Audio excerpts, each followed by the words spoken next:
What is up, everybody? Welcome back to the Toma Todito Boxing Show, and let's dive in to a division that has had a lot of movement within a few days' time, maybe even let's just say 2 weeks.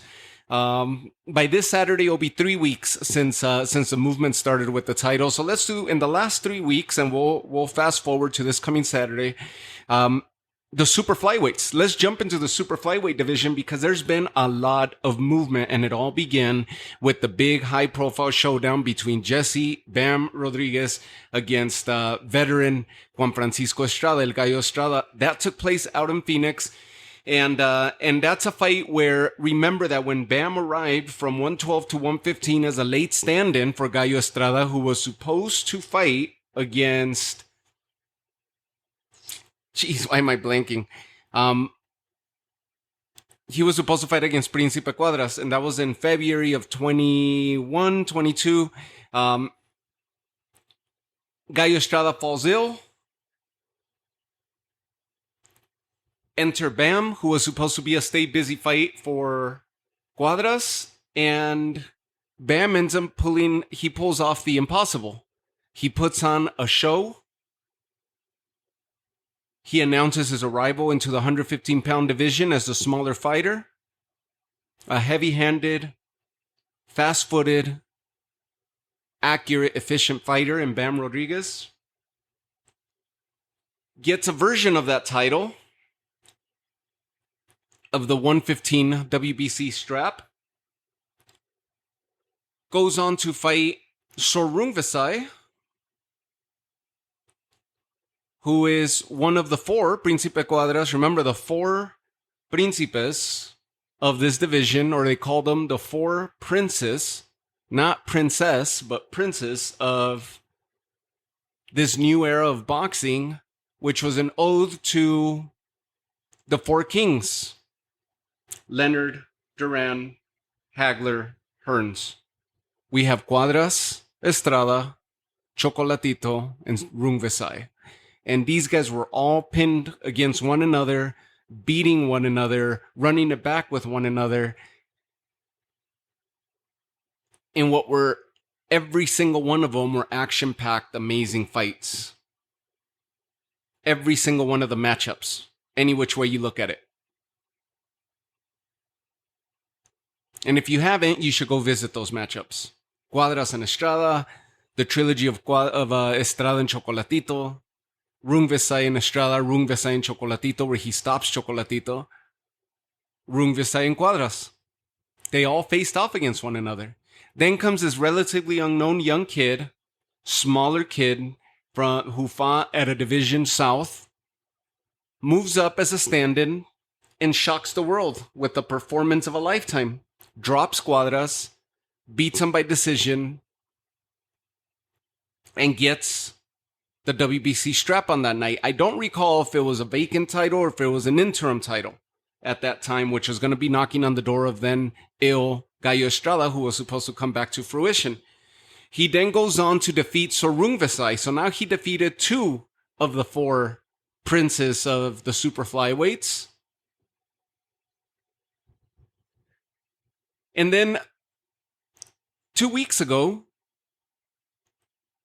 this showdown that took months to build, and when the talks began, everybody was so hyped, and everything began when Bam defeated and dethroned and unified the 112-pound division with his victory this past December over Sonny Edwards. Gallo Estrada was on hand. Talks began.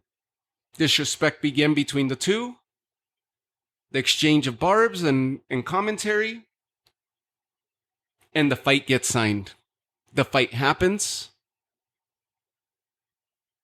It was a fairly one-sided dominant performance on behalf of Bam, with some very good, tightly contested rounds on behalf of Gallo, the veteran, who was starting to come into his own.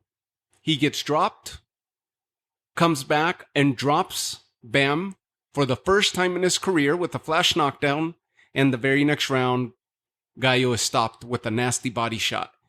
And Bam regains his WBC strap at 115 pounds. he hasn't officially vacated the 112 titles. Remember, he lifted one. It's the IBF and WBO. He lifted one from Sonny Edwards, had the other. And now he's got this title. He hasn't officially vacated and stepped away from 112. But all signs are pointing to him just campaigning here at 115 because he's announced his future plans of unifying the division. In preparation for Gallo Estrada, enter Chocolatito Gonzalez, who helped Bam prepare in what is reportedly 24 to 32 rounds that they had between them. Chocolatito and Bam. There's no film. The people in attendance that were there live at the gym got to witness it. And everybody talks about how grand the sparring session was. A lot of respect between these two. And Bam said that he has no wishes of fighting Chocolatito, that he considers him a friend. And we're building up to this because Bam becomes a WBC champ. And the very next day, you were going to have 2 titles in the same division in play. The last man of Bam Rodriguez's brother's career, the last man that he faced, was Kazuto Ioka. The first fight ended in a draw. And the second fight, Ioka lifts the title from Joshua Franco, who was already having weight issues. And post that defeat, ends up retiring from the sport of boxing.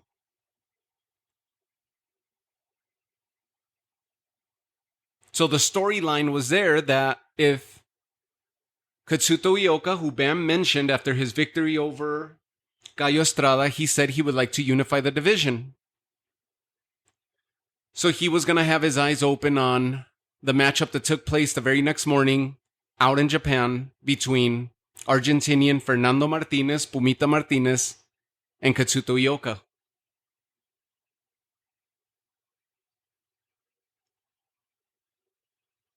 Two titles on the line there. Martinez bringing his IBF title. Ioka his WBA. And the showdown took place. And what a fight that was. Just a day later after Bam and Gallo's fight, then we have 2 titles in play, title 2 and 3 in that division. And PUMITA Martinez came out from the opening bell and just took the fight with power punch after power punch, landing successfully on Kazuto Ioka. And Ioka, just the samurai heart that he has, just refused to step back, was getting hurt, visibly getting hurt. When he would go to the corners, there was concern on behalf of his corner. He would come back out and take the fight to Martinez. A lot of spirit and a lot of heart displayed by both fighters on this fight. And Martinez just did everything possible, just left it all out on the table. He was not going to leave it to chance. Being in enemy territory,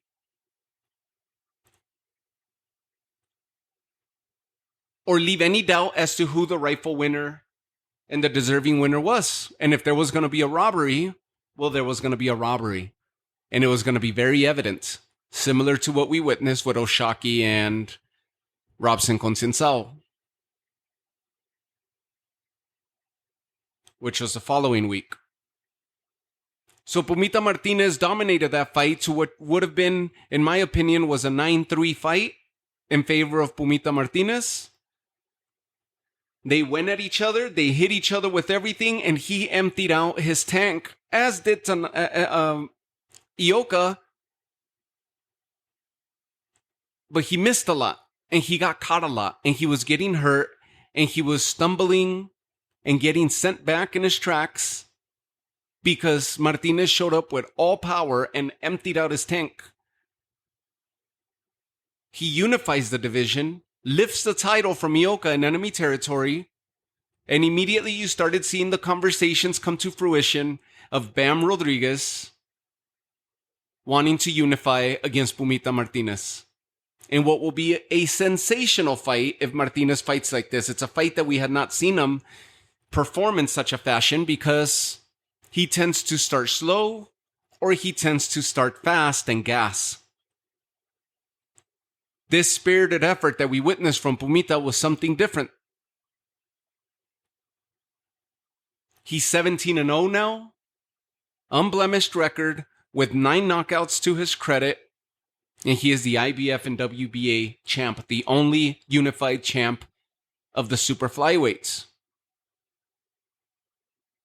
Katsuto Ioka gets the 3rd loss of his career, and what has been a legendary career for him as well. And so we have one remaining champion. And the reason I started the show by saying in a matter of 3 weeks, this entire division has been in full motion, because the remaining champion is Kosei Tanaka, who became a champion for the vacant title, for the vacant WBO title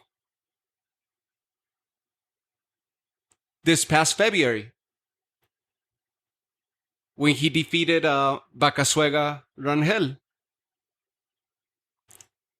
This coming Saturday, on July 20th, Kosei Tanaka will be defending the title for the first time, putting it on the line against Jonathan Rodriguez. Mexican fighter Jonathan Rodriguez is stepping into the ring with a 25-2-1 record, 17 knockouts to his credit. And he's coming off a victory or a draw against Israel Gonzalez last July. He's been inactive. By the time that this fight happens, it will be over 12 months, over a year of inactivity. He lost to Jerwin Ancajas. And he lost to Jose Estrada Garcia back in 2018. Lesser known fighter, Jerwin Ancajas, top notch. One of the elites. That was the first title shot that Gonzalez received, or Jonathan Rodriguez received. And that was for the IBF Super Flyweight title at that time. That's who PUMITA would go on to defeat. Since that loss, the second defeat of his career, he's been on a 3-fight win streak with 1 draw. So 3-0-1 going into this with momentum in his favor against the newly crowned champion Kosei Tanaka. Again, this is another fight that's going to be taking place out in Tokyo, and it's going to be on July 20th. That's the 4th of the titles of the super flyweights that will be in motion in a matter of 3 weeks. 3 of them were in motion within 24 hours of one another. And then we have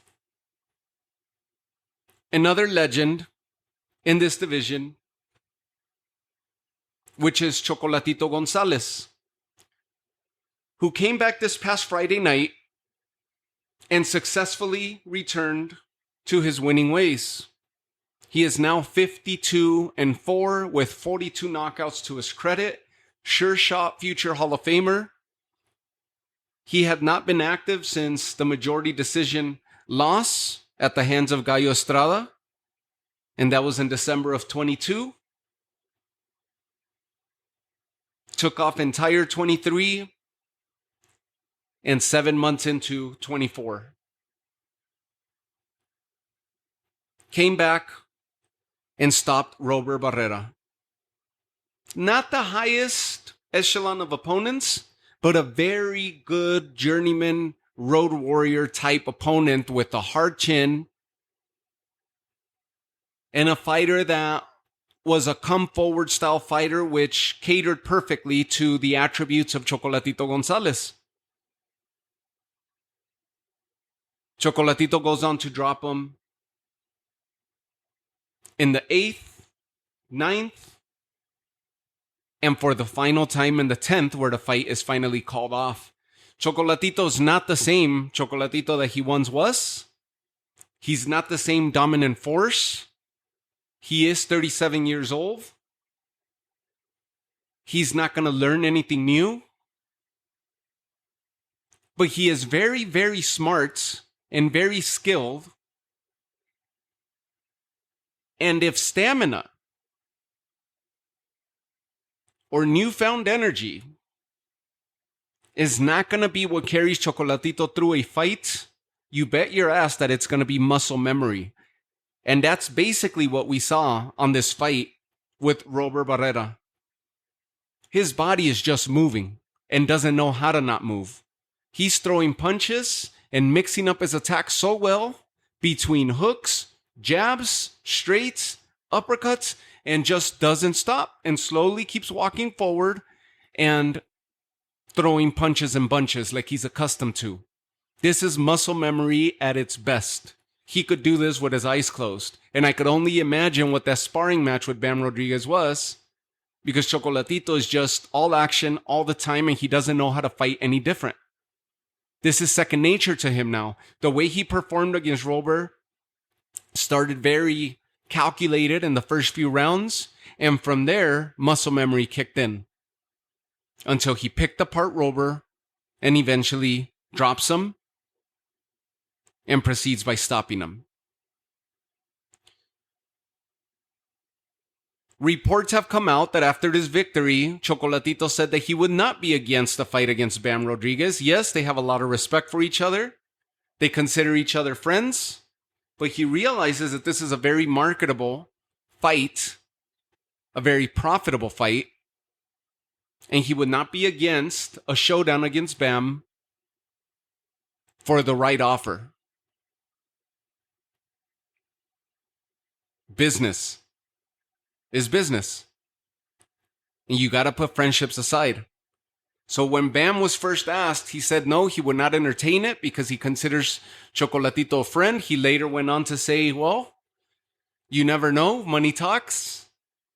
And now Chocolatito has said the same thing. And that would mean that the newly recognized legend killer in Bam Rodriguez, by having defeated 3 of the 4 princes of the Super Flyweight division, Príncipes,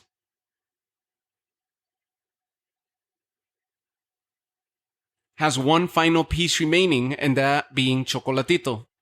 Should he put his WBC strap on the line, a strap that Chocolatito has held in the past?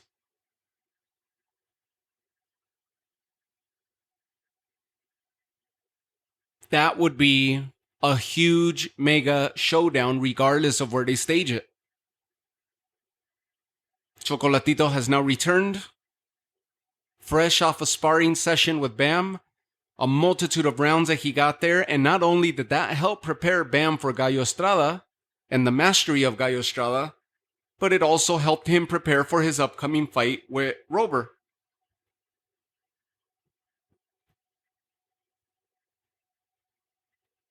That would be a classic, an instant classic, Bam versus Chocolatito, in which the veteran would definitely step into the ring as the underdog because he is the older fighter, and Bam is skyrocketing in his trajectory and in his career at the moment.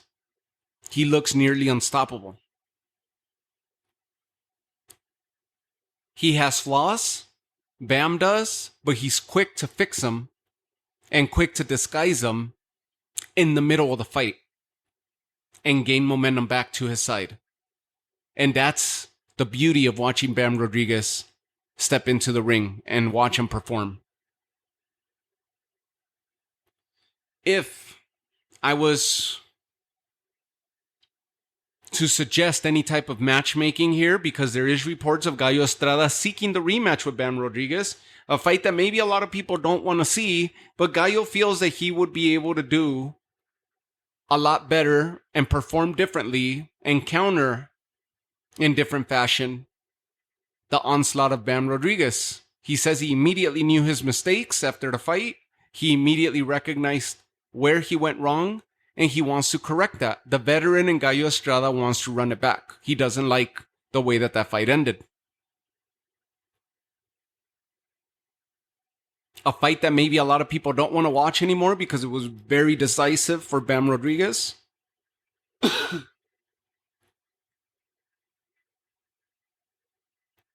But nonetheless, Gallo Estrada has done a lot for the sport of boxing, and in his career, to warrant him a rematch against Bam Rodriguez to try to get his title back.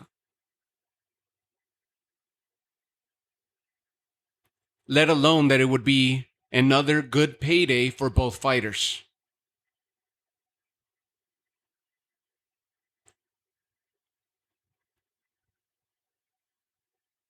And if that fight happens, Gallo, Estrada, and Bam, and they end up running it back, then I would suggest Chocolatito, fresh off of this win, someone who's fought out in Japan before, fresh off of his win, with momentum on his side, he needs to keep an eye out for the upcoming Tanaka showdown with Rodriguez.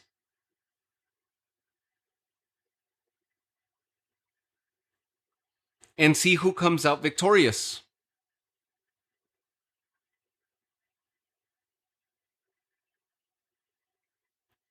And challenge that winner. Bam has leverage on his side right now where he could either go for another nice payday against Gallo Estrada and allow him a chance at gaining his title back, being that Gallo gave him an opportunity. It would only be right for Bam to return the favor and give Gallo a chance at regaining his title. And who knows, if Gallo is successful and he does figure out the puzzle that is Bam Rodriguez and regains his title, you now set up a super profitable and easily marketable trilogy between Gallo and Bam. That would keep them busy, which means if Chocolatito is en route, and he is en route, to try to regain a world title, he needs to go after the winner of Tanaka and Rodriguez immediately, fresh off of his win, and immediately get into negotiations with the winner of Tanaka and Rodriguez. Chocolatito and Kosei Tanaka would be a huge showdown in Japan.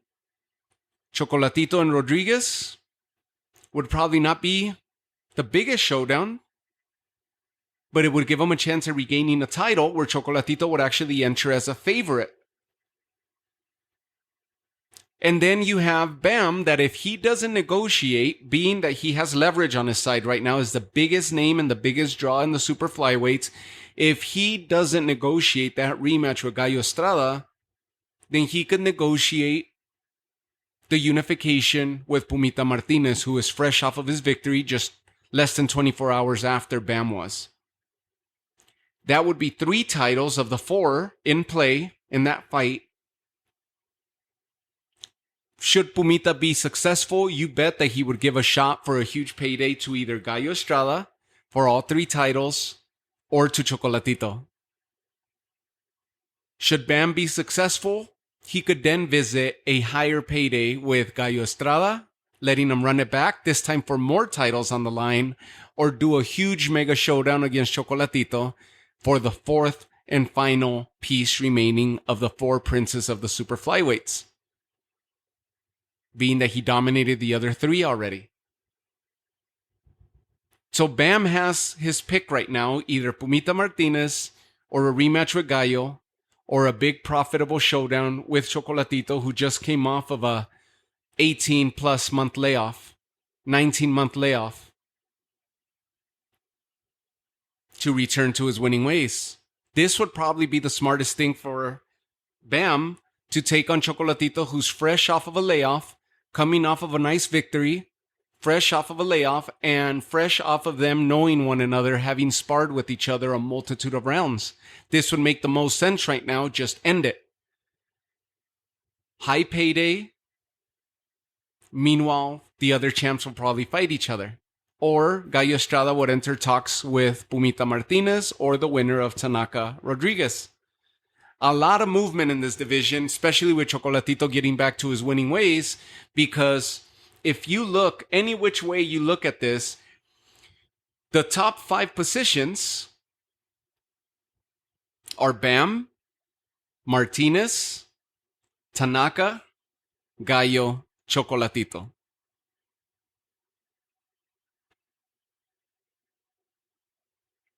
Any which way you look it and you cut it in that division, these guys are going to run into each other.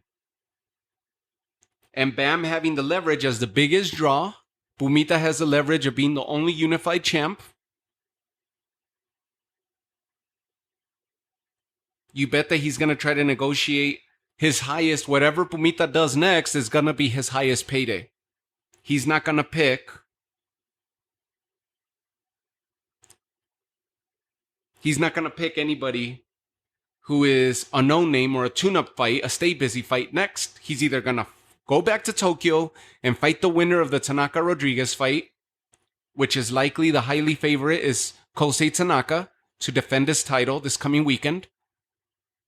And PUMITA, having come off a Japan fight, he'll go right back and then go for 3 titles, while Bam is entertaining the higher paydays, should he get into negotiations with Chocolatito. Or if he gives a run back to Gallo. Katsuto Ioka would be another good fight as a semifinal or a playoff for either Gallo Estrada. Should he not get Bam, he should go fight Katsuto Ioka and keep himself busy, who's also right there on the top rankings, just having been dethroned and an older fighter. Chocolatito, I think, would need one more fight just to get his bearings under him and his legs under him. But then again, he is such a seasoned veteran. He's getting older by the minute. Any more tune-ups puts him at risk of additional damage, additional wear and tear. He's right there for the taking. He needs to step into a title shot or take on another big name immediately that will put him in line for that title. And another fight with Gallo Estrada does not make sense because there's no titles there anymore. And they've already had their trilogy. That's how interesting that super flyweight division is. So we'll see how it plays out between Kosei Tanaka and Jonathan Rodriguez. That's going to let us know and it's going to settle the dust for all the champions, being the final champion to be in action. And negotiations should begin quickly within the next few weeks for an early fall showdown. And we're going to start seeing this division in full action again before the year ends. All 4 titles on the line again. Very, very interesting. Congrats to Chocolatito, who returns to his winning ways. To PUMITA Martinez, who's the only unified champion in the division. Bam, who's a big draw of the division. And best of luck to Jonathan Rodriguez to either get another title for Mexico or for Kosei Tanaka to defend not only his home territory, but defend his title for the first time successfully. Best of luck to him, because the Japanese fighters are having a lot of luck and they're having a dominant run in the lower weight divisions in conquering titles. Definitely the case at Bantam. Definitely the case at Super Bantam. So very, very interesting the way that the super flyweight division and the landscape is playing out and starting to fare out. And so we'll keep our eyes open for that. I'll leave you guys with that. Thank you guys again for tuning in. Thank you guys again for helping the channel grow. Those of you that haven't taken part of the YouTube channel or seen the stuff that I've uploaded there, I've uploaded quite a bit of content there. So give it a shot. Take a few minutes. Go check out the content. I've gotten some really big names to date for such a small show. I've managed to get myself into speaking with some of the biggest names whenever I get a chance to get the door open to me for an event. And if you think about it, Top Rank opened their doors to me to go cover the Navarrete-Baranchyk fight. I wasn't able to get Baranchyk, but I got Navarrete, who was the main eventer. I got Brian Norman, who was a co-main eventer and became interim champ that night for the welterweight division. I get invited to the Cepeda. I get the doors open to me for Cepeda and Gio Cabrera. And I got to talk to both of them. I get to talk to Panda, who's Cepeda's trainer. Really, really cool interviews that I got. And a lot of the up-and-coming talent that Golden Boy is starting to develop. I got to talk to Bully. You could see those interviews up there, whether you watch the shorts or you watch the full-length interviews. Thank you guys again for the support. Those of you that have watched those interviews, thank you guys so much. And you guys can see that I've talked to Oscar Valdez in the past. I had one of my first interviews was actually Errol Spence during the COVID year. So hard to hear a little bit because of the masks and all that. I'm just glad we're done with all that stage of what we all experienced. But I've had luck in being able to get some of the big names out there as they as these promotional companies have opened their doors for me to be able to cover their respective shows. And I'm going to continue putting in. And the only way that the doors are open to me is because they realize that the show is growing slowly but surely. And I owe it all to you guys, the downloads, the clicks, spreading the word, getting the name out there, the views on YouTube. I owe it all to you guys. So those of you that haven't checked me out, you guys know that when I post an episode and it goes live on audio, I immediately post a caption directly corresponding to the episode on Instagram. Usually still frame photos on Instagram. I like to find the best action photo that I can related to the fighters or the fight that we're speaking about, and I'll post it on there. And then of course the corresponding episode, such as what we're recording here, and then interviews. I'm gonna separate the two. And I'm doing shorts on the Instagram page corresponding to the YouTube channel, and shorts where you could find the full length interviews on the YouTube channel itself. And I'm going to dedicate that YouTube channel specifically for interviews. And from there, I got other things lined up here that I'm trying to create and bring to you guys. And I hope you guys will enjoy it. And it's evident that you guys are big supporters of what we're doing here at the Toma Todito Boxing Show, because the downloads, the growth that I'm experiencing, even though it looks small, and people that have thousands of followers, thousands of clicks, and millions of views.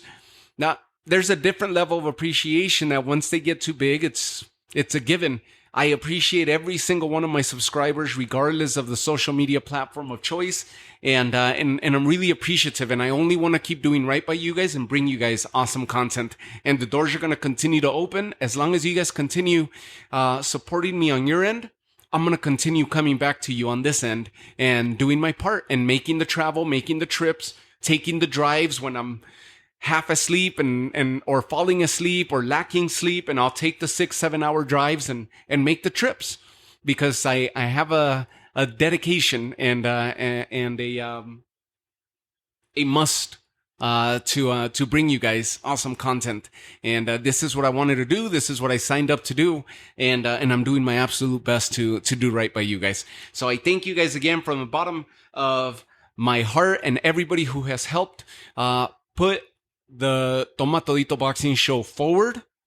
Everybody who has helped me along the way. And I'm going to continue bringing you as much fresh content and fresh dialogue as possible, this being no exception.